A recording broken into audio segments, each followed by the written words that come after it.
Hey everybody, it's Dave Ward. Welcome to my 2017 goal setting webinar. This really comes out of a conversation I was having last week with a coach of mine who's looking, like we all do, to next year and trying to make 2017 a lot better than 2016. And we were looking at different goals for her business, and I really started to encourage her to think beyond just setting, goals in one area of your life. I think that's one of the big pitfalls with goal setting is often if you don't sort of consider your life as a whole, you can end up focusing way too much on one thing and then other things tend to suffer. And then you just end up coming back in 2018 going, well, now I need to fix these other things. I focused on my business, but my health suffered, those sorts of things. So we had a great discussion, and I shared with her my process for doing this, which is something that I do really each and every year. Sit down, look at last year, figure out where I want to go with next year, and then start to set some goals. And then a process that I use to help me execute on those goals and hold myself accountable, which is another thing that when I shared this on Facebook, a lot of people said that's what they were really looking for, was more of how do I can dream, but how do I hold myself accountable? Talk a little bit about that because I think those two things are really intertwined. So got a lot of response on Facebook that people wanted me to share this with you, so I'm here to share with you my goal setting process. First of all, I want to tell you that I am very much a product of a New Year's resolution. 2007 was the year that I set my big New Year's resolution to lose weight. As some of you guys know, 2003 was when Monica and I originally found Beachbody. We found that with a program called Power 90 and did really well, lost a bunch of weight, and had a great and fantastic experience and started to get really involved with the company. In 2006, life changed really, really dramatically for me. I moved from my happy little home in the Northwest where I had a nice little blossoming law practice that I was maybe just a little too impatient to let grow, and went down to Phoenix, Arizona, chasing big dollars. And in 2006, in January of 2006, I started working for the 8th largest law firm in the world at the time. I don't know where they're at now, but at the time they were the 8th largest law firm in the world. And that turned out to be a really rough year for me. I gained every pound that I had lost in 2003 and then some. I don't know exactly how much I weighed, but I was tipping the Toledos at over 200 pounds, probably 205. And for those of you who don't know me, I'm only about 5'9". So 205, 5'9", not real good. Beyond that, I was just really unhappy and very miserable. And, I just gained all this weight back. I think that's really the hardest thing is, if you've lost weight and then you gain it back, losing it again, I think is even harder than maybe it was the first time. At least it was for me. And I decided that I was going to set a New Year's resolution to lose weight. And I had a really clear goal of what I wanted because I'd already lost a certain amount of weight, so I knew exactly where I wanted to go. And I also had a process. I knew, for me, Power 90 and P90X were what had worked for me. And so I just went right back to the well. And I said, I'm going to do 45 days of Power 90, and then I'm going to stop and see where I'm at. And if I'm ready to go to P90X, then I'll go to P90X. If I'm not, then I'll keep doing Power 90. As it turned out, I got to about day 45 and I felt like I was ready, and I ended up doing P90X right after that and kept going, and I had a really amazing year. I credit a lot of the success of that to a couple different things. One, I'm just very determined, and I think that, if you're gonna be an achiever in anything that requires self-discipline, you're gonna have to just learn how to do that. You're going to have to learn how to take responsibility for it. There is no magic pill that is going to make it easier for you to become responsible. It's just going to be on you. And that's true whether you're talking about taking control of any aspect of your life, whether it's health and fitness or your business or your relationships or your spirituality or any of the other things that we're going to talk about as we get into this a little bit deeper. But I know your New Year's resolutions work if you do it right. And I think the other reason that I really was able to succeed was I gave myself that 45-day period. I didn't say I'm going to do a full 90 days of Power 90, even though that's a 90-day program. I said, I'm going to do 45, and then I'm going to stop, and I'm going to see where I'm at. And at that point, I'm going to make a decision about what I'm going to do next. I'm either going to keep going with Power 90 or I'm going to do P90X. But I gave myself some options, which I think is another reason that was successful. And the last reason was that I knew in my mind that 45 days was not going to be enough time to get where I wanted to go. That 45-day period was really a milestone where I was going to like just put my head down and charge to that 45 days and then reassess, okay? What I knew was that it was going to take probably most of the year in order for me to get where I really wanted to go. And as it turned out, throughout the course of that year, I kept going and kept doing P90X and had probably really the best fitness results I've ever had in my life after that. So New Year's resolutions work. I want to take a second and talk about the difference between a New Year's resolution and a goal, and a real pitfall that a lot of people make when making resolutions. I don't think fundamentally there's any difference between a resolution and a goal, except a resolution is often internalized as something that you're going to stop doing. Okay, what I want to encourage you to really focus on and do is frame things in the positive. All right, let's just say, for example, that one of your New Year's resolutions is you're going to stop drinking soda. If you make a New Year's resolution to stop drinking soda, that will probably backfire on you. It's going to be very difficult for your mind to wrap itself around something negative and embrace that, because it's going to view it as you're depriving yourself of something. Instead, try to frame it in, I'm going to only drink water. Things like that, right? I'm going to only eat healthy foods rather than stop eating pizza. It becomes about doing something positive rather than not doing something negative. Your mind will just accept those things much better, and it's a much more rewarding system, right? If every time you have a glass of water, you're saying, "Oh, that was great. I'm rewarding myself. I'm doing what I said I wanted to do." Versus every time you see a soda, saying, "I can't have that. I can't have that. I can't have that." Your mind is going, "Yeah, but you want it." So just think about, as you frame things, I think often people frame things in the negative, and that causes them to fail just sort of right out of the gate.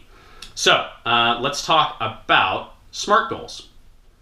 Okay, so you've probably heard of SMART goals before. This is not something that I invented by any means.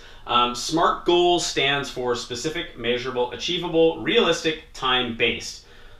Because I like to be different, I've added a couple things which I'll talk about in a second to make them SMARTY goals, which is just kind of cute more than anything else. But so specific, right? You want to be really clear about what your goals are, and I'm going to walk you through a process in a second that will help you build some clarity around your goals.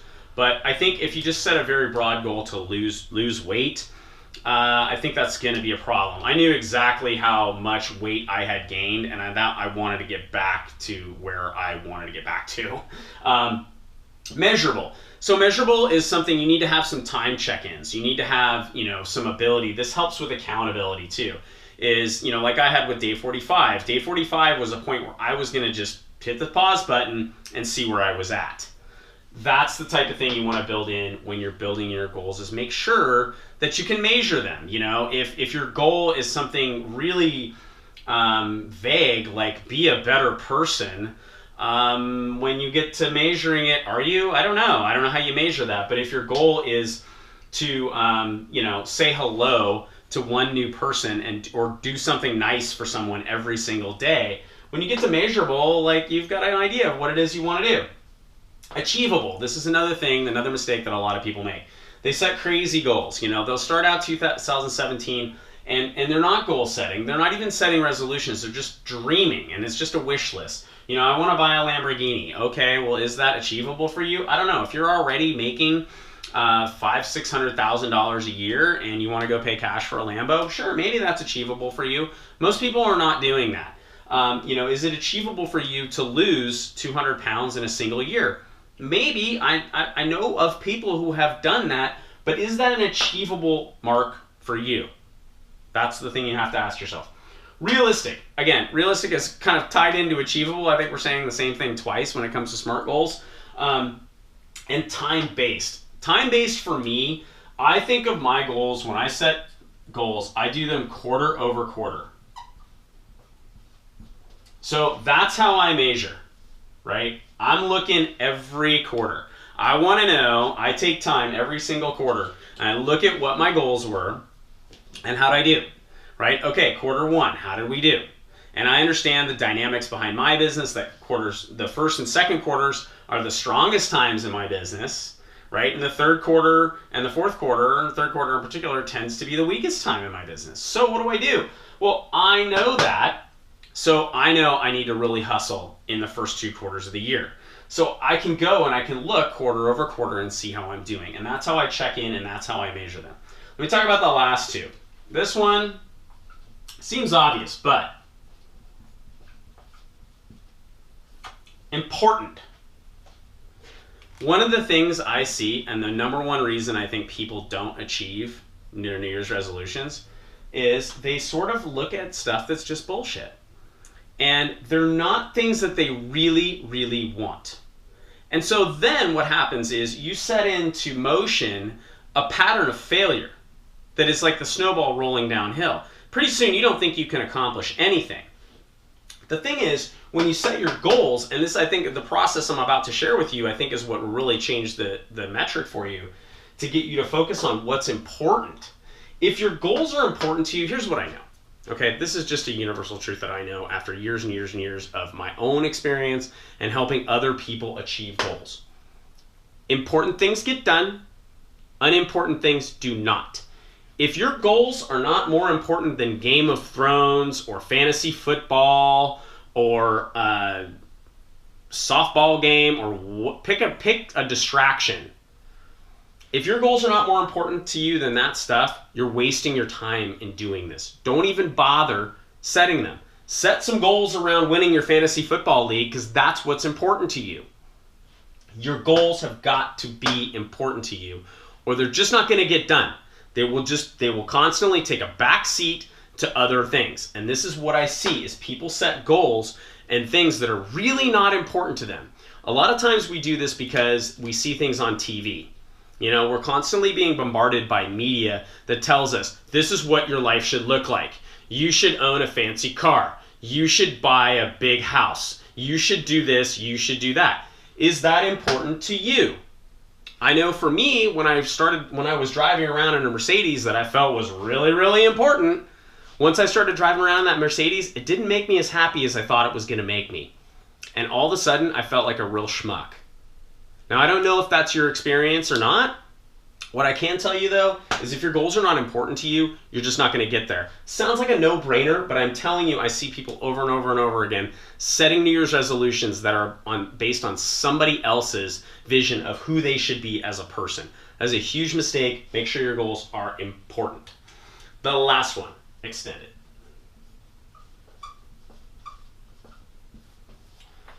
Here's what I really want you to do. And we'll talk about this in a second when I break this down and you erase this board. Next year should be year 1 of 3. Year 1 of a 3-year plan.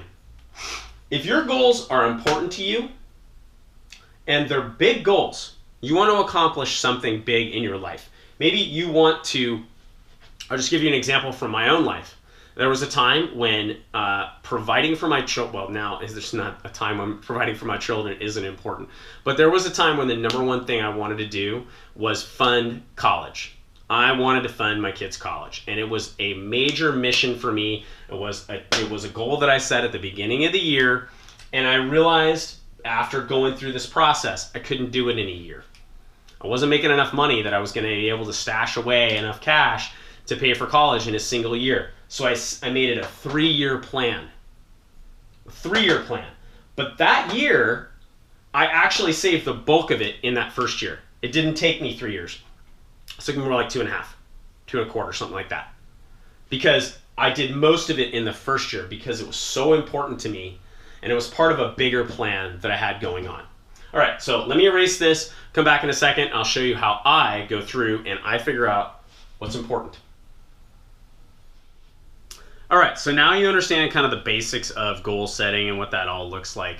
Let me show you the process that I use in order to figure out what's really, really important to me and make sure that I'm balanced. Okay, I have a tendency in my life to get out of balance, focus way too much on one thing at the exclusion of a bunch of others, and it's just generally not a very healthy thing, in particular for the people who are in my life with me. So here's what I do. I get a piece of paper and I draw a square. And actually, if you go to www.getitdone.com, that's getitdone.com, and sign up for the email list, I'll email you a whole worksheet on how to do this. Okay, so this is nothing new to me. I've been using this for a while, as I mentioned. So here's what I do. You get a piece of paper, or you go there and get the piece of paper that I've created for you, quarter it, spiritual, emotional, growth, and physical. Let me talk about each of these as we go. Spiritual is your relationship with yourself. For a lot of us, that means God. For some of you, it means religion. For some of you, it just means some sort of a spiritual connection that you have to you. In this category, as you were going to do in each of these categories, I want you to list the 3 things that are important to you and that you really feel like will make you have a better relationship with yourself. This is going to take a little bit of time. It's going to take you looking at yourself. I could use the word critically. Some people are going to see that as negatively. It's really not. It's looking at yourself in a way that allows you to understand what's going on with you. When you look in the mirror, what do you see, and are you happy with that? If you are, fantastic. This might be, and for a lot of people is, a thing of keep doing this. For me, it's surfing is a big piece of my spirituality. It's where I'm able to get away from everything and be quiet, think, not think, connect with God, be in the water, get some exercise as well. But also it's really just a very peaceful, meditative place for me to go be. And when I'm not surfing, I notice myself becoming very agitated. I'll sometimes get anxious. And so for me, in order to maintain this good relationship with myself, I have to keep doing that. So that's an example of something for me that is just sort of a, hey, keep doing that. You've got to take a good hard look at you and understand if you're not happy with something, what is that thing and how is it that you're going to go and you're going to change that? Emotional. Okay, emotional really is your relationship with other people. So spiritual is your relationship with yourself. Emotional is your relationship to other people, your connection to the other people in your life. Again, I'm not working with you one-on-one. This is a lot easier when I'm working with people one-on-one because I can just kind of guide them through this and I can say, okay, well, what are the really significant relationships in your life and how are they important to you? And if they are, what are you going to do to foster those relationships? Maybe this is a spouse or significant other. Maybe this is relationships with your children. Maybe it's relationships with your parents or in my case, my grandparents. What are the top 3 things next year as part of a 3-year plan to make things better that you can do in order to help your relationships with other people get better?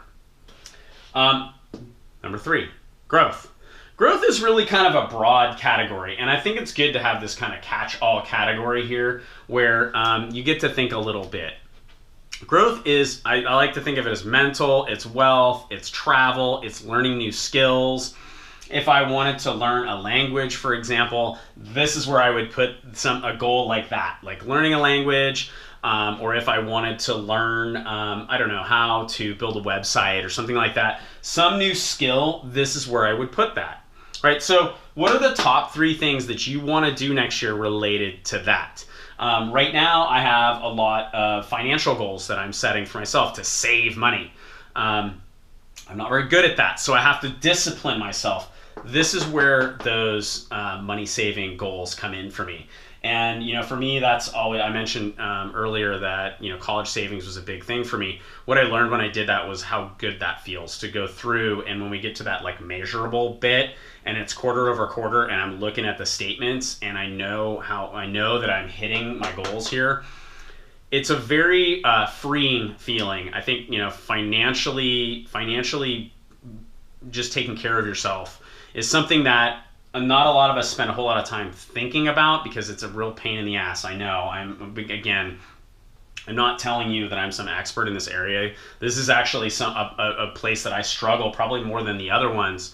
But I've learned to discipline myself, and what I've learned is that it's so much easier to just stick to make a plan and then really stick to that plan.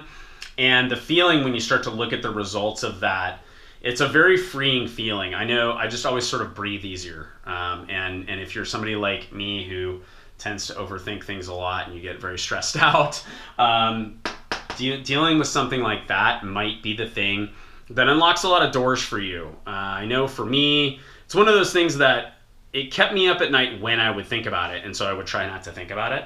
And so when I know that I have those goals and I'm hitting those goals, it's a big one for me. So that's where I put growth. But I don't know, you have to assess where you're at. Again, if you want to learn something new, that's where I'd put this. What are those 3 things that you want to learn this year or do this year, or where you want to go? That's another thing. Travel fits in here really well too.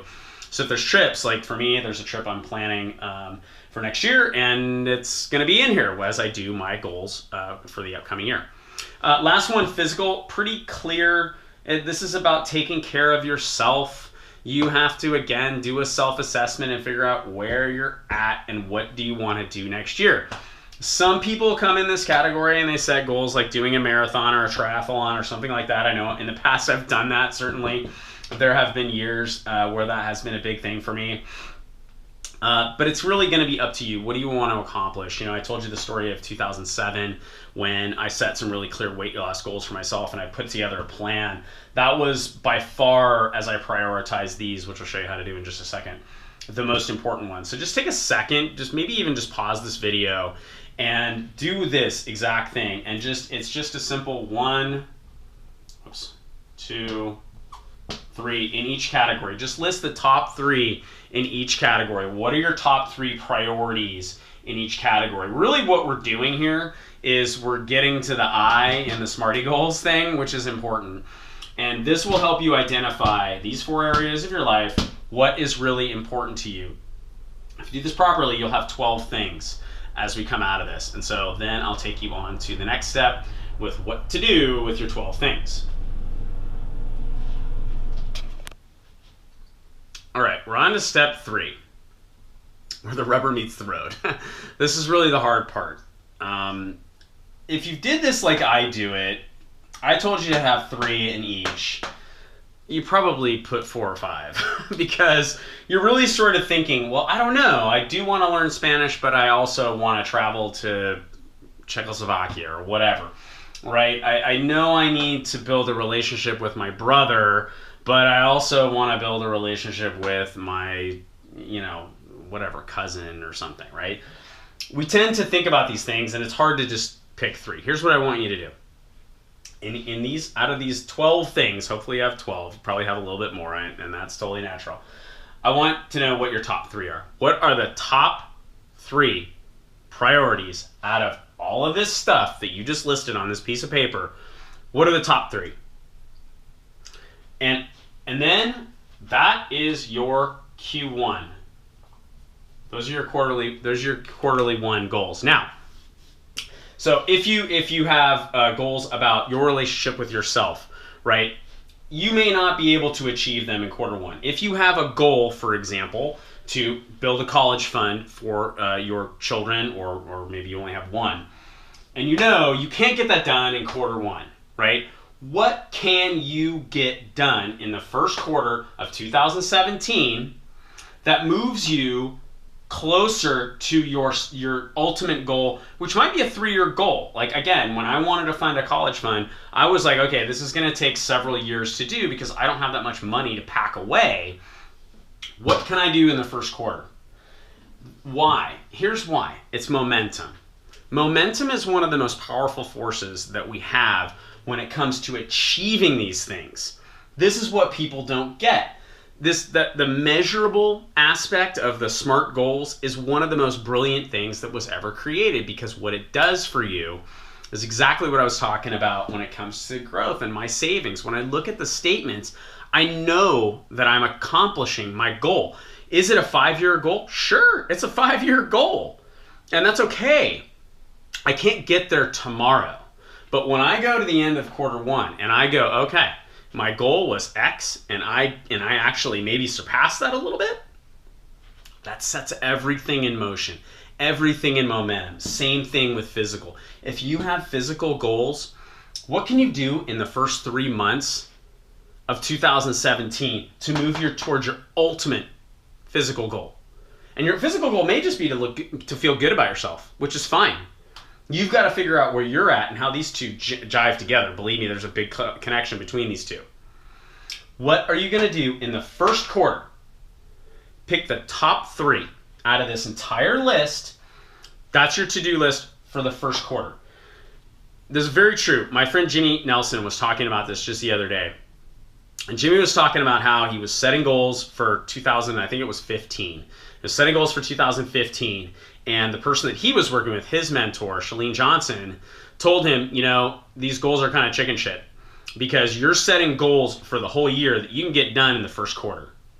And that's what they did. They went and they set quarterly goals. That's what I really want you to do. Set these quarterly goals. Yes, you have big goals about where you want to go for the year and hopefully for the next 3 or even 5 years. I really like to think in 5-year increments, but what are you going to be able to do in the first quarter of next year? The top 3 things here, just think about, just pause for a second, put yourself in the mindset of, I just achieved these 3 things. How are you going to feel? It's probably a life changer. It's probably a life changer. If your goals are things that are really, really important to you and are going to be difference makers in these 4 areas of your life. All right, we'll be back in a second for step 3. Okay, step 3 is really pretty simple. Step 3 is just really about building in a little bit of a reward for doing step 2. All right, so again, I ask you for a second to just think about what's it going to feel like if you accomplish these 3 things in the first quarter. And if you're really doing a good job here, they should be 3 things that are really going to move the needle in your life. Not just in any one area, but in your life, these are 3 things that are really going to move the needle for you. Again, it might just be 3 months of saving for what is a 3-year plan or a 5-year plan. What is your reward going to be? Dangle a little carrot in front of yourself.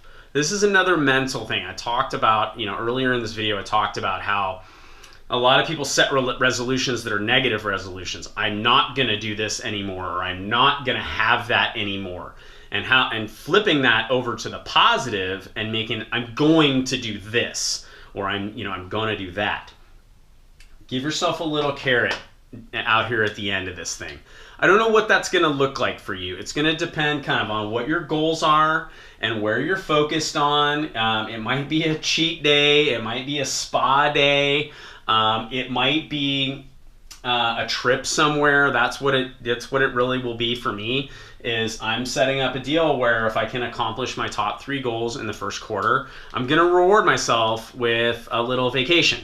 And that's going to be something that's going to be really exciting and fun for me, and something that's a little bit of a bucket list item. So it's actually a huge carrot for me for next year. But you've got to build in a little bit of a reward for yourself. Here's what I suggest you do with that. Whatever that thing is, okay? And you just need to figure out, make it something that you really, really want that doesn't torpedo your other goals, right? Don't set a goal to save 1/4 of a 3-year college fund and then go buy yourself a $10,000 motorcycle or something, right? Like there's a very, counterintuitive thing there, and you'll just feel bad about that. Make sure that the reward is enough that it's important to you and something you want and something that you normally wouldn't give yourself, but it doesn't torpedo these other goals, all right? And maybe like a spa day is kind of a good example for those of you women who are watching this. Vacation, those sorts of things. Something, I always think, too, just a totally separate point, but I think that experiences are always more important than things. So maybe think about that and make it something that's an experience for you, something you've never done before. Go bungee jumping, do something crazy, I don't know. Jump out of an airplane, I don't know. Make it something cool, though, that you really want.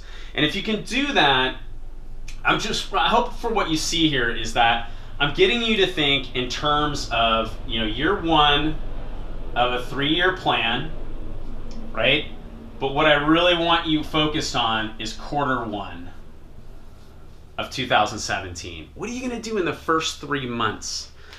Again, the momentum of a little bit of discipline is huge. If you can accomplish those 3 things, don't throw this piece of paper away because on it has the 12 to 15 most important things that you want to do to make your life amazing, right? This paper needs to be like a part of what you do. What happens? Well, then step 4, which I don't need to erase all this for, is pretty simple. Set some new ones in quarter 2. Come back, you assess how quarter 1 went. If you were able to achieve your goals, fantastic, great. Now you go back to the list and you look at what's next. Maybe what's next is just a continuation. Again, just to use my college fund analogy, if I'm on quarter 1, year 1 of a 3-year college savings plan and I nailed my goals, what's my goal for quarter 2? Same thing. Just keep doing that. If I fell short, then I've got to look at that and ask myself, was this realistic? Okay, did I actually set a realistic savings goal? Because maybe I said, I want to save $1,000 a month, but I only have $300 that I can really realistically allocate towards that particular cause. That's fine. You got to go back and reassess. Here's what happens though, and this is the pitfall, and this is why people don't achieve their New Year's resolutions. They don't look at them month by month, quarter by quarter. They look at them over the course of the year. So what happens? Quarter 1 comes and you go, I'm doing okay, I'm kind of on the way, I don't know, maybe, okay, well, I'll just, I didn't get what I wanted, so I'll just scratch out the reward. And I just won't give myself the reward. But you haven't gotten any closer to doing these things, the top 3 things that are going to really move the needle in your life. You haven't gotten any closer to doing them. So you say, well, I'll come back in quarter 2. I'll take a look at that in quarter 2. And then you sweep them under the rug, right? Don't fall into that trap. Get busy now. Put some urgency on this. If you want to, you can even look at these things month by month. It depends on what your goals are. If you've got physical goals, you want to lose 20 pounds, don't wait for the 3rd quarter to get on the scale, right? Let's try doing that more like 2 weeks into this. If you need help in this area, I can really help you. But these other areas of your life, if you're really doing this correctly and you're looking for major life change, which is probably why you've gotten this far in this video, year 1 of 3, what are you going to do in the next 90 days? What's going to go on in the 1st quarter that is going to move the needle in your life? Get these 3 things done. Okay, just again, if you go to Get It Done, Go Have Fun, that's getitdonegohavefun.com. You can find a whole sheet that I did on this. It looks kind of like this, and I just walk you through basically these steps that I've given you here. And that's actually like a time management thing. So if you struggle with time management, that might be something that really, really helps you. A lot of people have found that helpful as well. But this is what I do. I just go through and I get out a whiteboard. You can use a piece of paper. I love I'm a whiteboard guy. If you know me, you know that. But I just really want to encourage you to take a serious look at your life. You know, that's really the opportunity that you have around New Year's that so many people just kind of blow off. And I don't want that for you. I want you to have an amazing life, something that makes you really, really happy and brings a lot of joy to the people who are in your life as well. So all the best. If you have questions, please feel free to send me an email. My email's here on the screen. Comment below if you're watching this on Facebook or YouTube or wherever you may be seeing it. And I'll get back to you there. And thanks so much for your time. And I hope this adds value to your experience. I hope this gives you a process to set goals and then achieve them as well. Those 2 things, I really do think they dovetail with each other. They're not mutually exclusive. It's about making sure that you have a process that puts you in a position to win. And I know for me anyway, since I think this was introduced to me in 2008, this is what I've done. And it's really, really worked for me. So that's it for now. Thanks so much for your time. Have a fantastic day. Very, very Merry Christmas and a Happy New Year.